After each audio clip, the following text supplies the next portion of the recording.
Breakdown. कोई machine चल रही है और कुछ इसमें कुछ ऐसा चीज होता है जिसकी वजह से क्या लोगों की सेफ्टी, मतलब आप बोलते हो ना कि रिस्क, लाइफ रिस्क आ जाता है, तो उसको भी हम ब्रेकडाउन में कंसिडर करते हैं ना। तो ब्रेकडाउन का डेफिनेशन मैंने आपको थोड़ा बहुत बता दिया है दोस्तों। अब बात करते हैं कि जब किसी प्लांट में जब ब्रेकडाउन होता है तो उसको रिपोर्ट कैसे करते हैं और उसको क्लोज कैसे करते हैं। जैसे कमेंट आता है कि ब्रेकडाउन नोटिफिकेशन को क्लोज कैसे करते हैं, तो उस पर भी हम बात करेंगे, ठीक है। और दोस्तों उसके बाद में थोड़ा सा अपना भी एक इनपुट दूंगा मैं इसके, मतलब क्लोज करने के बाद में नोटिफिकेशन, ठीक है। तो चलो दोस्तों पहले बताते हैं कि ब्रेकडाउन नोटिफिकेशन कैसे बनाते हैं। ब्रेकडाउन नोटिफिकेशन IW21, ठीक है। आप इसमें नोटिफिकेशन टाइप में जाओगे तो यहाँ पर देखो, यहाँ पर लिखा है M2।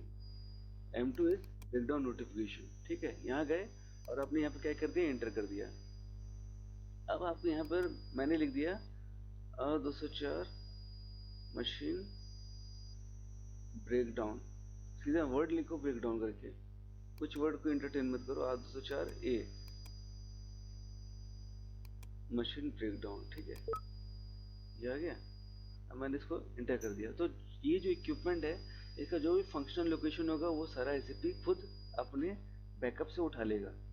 दोस्तों ये मिडिल लेवल है, मैं आपको बता रहा हूँ इस इक्विपमेंट का बैकअप कहाँ से आ रहा है, वो सब टॉपिक मेरा एडवांस लेवल में आएगा।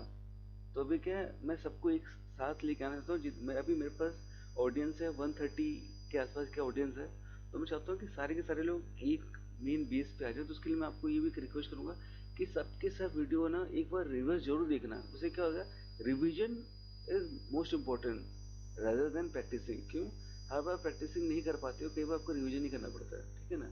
आप एक चीज का रिविजन नहीं करोगे आपको बहुत टाइम लग जाएगा। उसके जगह आप अपने माइंड को शांत करके आप एक रिवाइज करोगे ना तो बहुत इजीली आपको समझ में आएगा, ठीक है।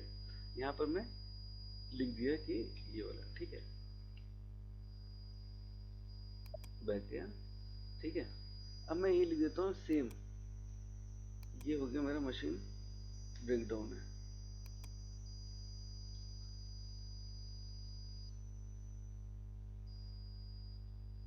मशीन ब्रेकडाउन हैपन, ठीक है। ये मेरा आ गया नोटिफिकेशन। इसमें देखो मैंने मोड ऑफ रिक्वेजिशन, कुछ भी ब्रेकडाउन होता है तो अपन क्या करते हैं, रिटर्न स्लिप देते हैं, ठीक है। कैस्केड, कैस्केड मतलब होता है कि मेन सीधा ब्रेकडाउन होता है और उसके अलावा इनडायरेक्ट ब्रेकडाउन भी आते हैं। मतलब आपका कोई भी जो फर्दर जो प्रोसेस है वो आपके ब्रेकडाउन से इम्पैक्ट होता है, तो उसको अपन कैस्केड बोलते हैं। तो यहाँ पे कैस्केड भी डेफिनेटली हुआ, कोई ना कोई जो फर्दर प्रोसेस है वो पर्टिकुलर किसी इक्विपमेंट के ब्रेकडाउन से रुक जाता है, ठीक है ना। तो इसलिए यस कर दिया। अब ये देखिए यहाँ पर ये सारा डाल दिया, ठीक है दोस्तों, ये आ गया, ये रिलीज कर दिया, ये सेव कर दिया। अब देखिए दोस्तों,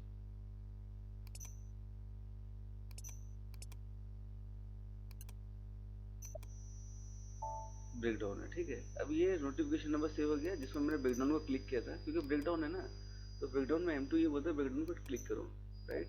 अब मैं जाता हूँ IW22, ये मैंने खोल दिया, ये नोटिफिकेशन खुल गया दोस्तों। यहाँ पे क्या है आपका, मैंने लिख दिया कि 1756 है, जस्ट फॉर क्या बोलते हैं हम लोग का जो एसएपी पीएम आईसीपी का, ये क्या मैंने आपका जो डेवलपमेंट सर्वर वो यूज कर रहा हूँ, तो मेरे को इम्पैक्ट नहीं है। But you should put the correct time been taken to start the machine. और वो टाइम जब आपने प्रोसेस को मशीन दी है कि चलो चलो अब तुम चला लो, ठीक है ना। तो मान लीजिए ये this is for reference only, तो मैंने बोला कि चलो ब्रेकडाउन जो था,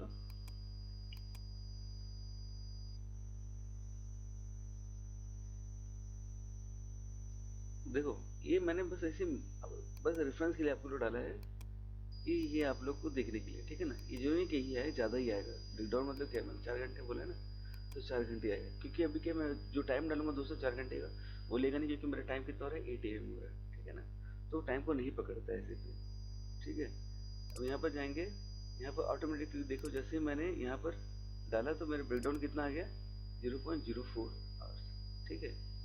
अब यहाँ पर मैंने लिखा एडिशनल डेटा में गया, कैस्केड है, ये हैंडवर्ड बाई, मतलब कोई भी अगर नाम ले लो, फिर मैं एक नाम लिख देता हूँ,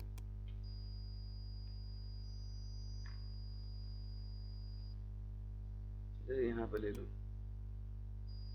नितेश करके कोई नाम लिखता हूँ, कोई है क्या बंदा, ठीक है ना। तो चलो एक बंदा है जिसका नाम नितेश है, ये लो। नीतीश कुमार नाम आ गया, ठीक है। ये कहाँ से लिया दोस्तों, अटेंडेड बाय, किसने इस काम में लगा था, ठीक है, उसका मैंने नाम डाल दिया, ठीक है। ये हो गया, मैंने मेरे जो टाइम जो डाला उसके हिसाब से इसका मेरा ब्रेकडाउन ऑटोमेटिकली ऐसे भी कैलकुलेट कर ले रहा है। मेरे एक आदमी लगा था इसलिए मेरा मैंने वो आदमी का नाम डाल दिया, यहाँ पर टाइम आ गया, ठीक है ना। शेड्यूलिंग ओवरव्यू हो गया, तो यहाँ पर लिखा है जॉब कंप्लीटेड,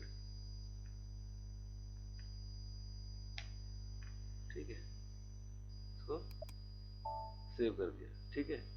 अब देखो दोस्तों, ये हो गया ब्रेकडाउन का, मैंने चेंज किया, किसी ने ब्रेकडाउन रिपोर्ट किया है, मैंने एक्सेस किया as a team, maintenance team, मैंने डाल दिया कि मेरा इतना टाइम पे मेरा ब्रेकडाउन था, ठीक है ना, ये सब था। अब आगे इसको क्लोज करना है, मेरा टाइम कितना है 0.04 आवर्स, जो कि आपके केस में क्या है कि ज़्यादा आएगा, ये तो मेरा डेवलपमेंट सर्वर का जस्ट रेफरेंस है, इसके लिए मैंने अपने को टाइम दिया, ठीक है।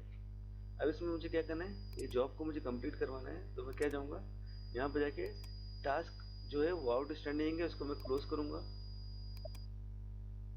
ठीक है। तो टास्क कंप्लीट हो गया, ठीक है। अब मैं इसको क्या करूँगा,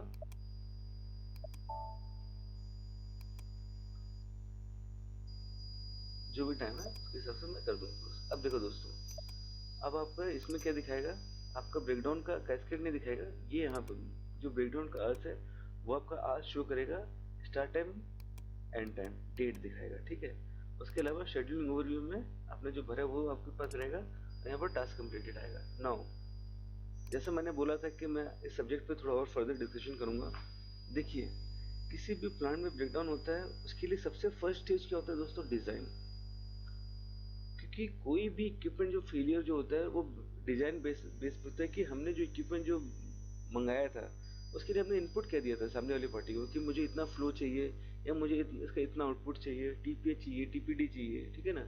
मेरा इनपुट मटेरियल क्या कुछ कैरेक्टरिस्टिक होता है जो रिलेटेड टू केमिकल, आपका प्रोसेस से रिलेटेड होता है, या फिजिकल क्वालिटी होती है, वो सब रहता है। तो design failure is one of the cause, major cause. दूसरा है, उसके अलावा क्या होता है, जो इंस्टॉलेशन, कोई भी मशीन आई बहुत अच्छी कंडीशन में, लेकिन हमारी इंस्टॉलेशन उसमें गड़बड़ हो गई है फर्स्ट टाइम में ही, इरेक्शन में, इंस्टॉलेशन में, तो वो भी गड़बड़ हो जाएगी। तीसरा, ट्रेंड एनालिसिस, कोई भी इक्विपमेंट चल रहा है, अगर मुझे उसका ट्रेंड, टेम्परेचर, करंट, ठीक है ना, आपको वाइब्रेशन, अगर आपकी इसकी मॉनिटरिंग नहीं होगी, टीपीएच मॉनिटरिंग नहीं होगी, तो भी इसमें ब्रेकडाउन हो सकता है।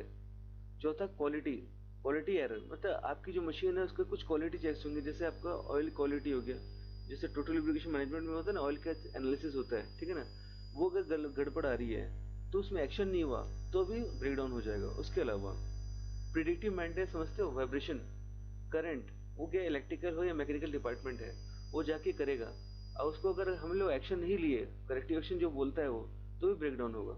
उसके अलावा क्या है, आपका प्रिवेंटिव मेंटेनेंस, आपका कोई भी इक्विपमेंट बनता है, ओईएम बोलता है कि 1 महीने में, 3 महीने में, 6 महीने में, 1 साल में आपको ये पर्टिकुलर एक्टिविटी करनी है, अगर आप नहीं करोगे या करने नहीं दोगे तो भी आपके प्लांट को ब्रेकडाउन होने वाला है, ठीक है। तो दोस्तों, ये सब चीजें जिसको हमको ध्यान में रखना है। सो होप सो आपको ये सेशन पसंद आया होगा। वीडियो नोटिफिकेशन कैसे रिपोर्ट करते हैं, कैसे क्लोज करते हैं, रीजन क्या है, करेक्टिव एक्शन क्या है, वो सब के बारे में। तो अगर मेरा ये चैनल आपको पसंद आ रहा होगा तो अपने कलीग्स के साथ शेयर करो। मेरे चैनल के